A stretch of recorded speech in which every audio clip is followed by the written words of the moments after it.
Assalomu alaykum, hurmatli YouTube tomoshabinlari, kanalimizga xush kelibsiz. Kanalda yangi bo'lsangiz obuna bo'lishni va like tugmachasini bosib qo'yishni unutmang. Diqqat qiling, bizda tezkor xabar. O'zbekistonda 21 yoshdan keyin nikoh qurgan yosh oilalarga imtiyozlar berish tartibi belgilandi va shu haqda batafsil. O'zbekistonda moliyaviy mustaqillikka erishgan va oila qurishga tayyor yoshlar o'rtasidagi nikohlarni rag'batlantirish bo'yicha yangi choralar joriy etildi.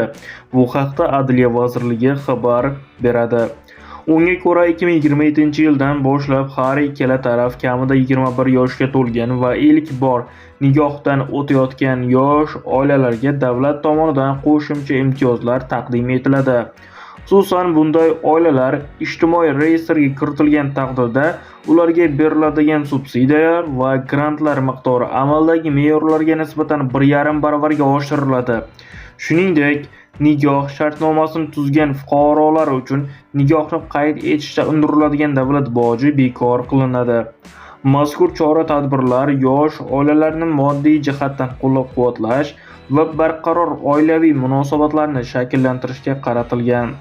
Avvalroq O'zbekiston Prezidenti Shavkat Mirziyoyev yosh oilalar uchun ipoteka kreditini 14% dan oshgan qismini davlat tomonidan to'lab berilishini aytgan edi.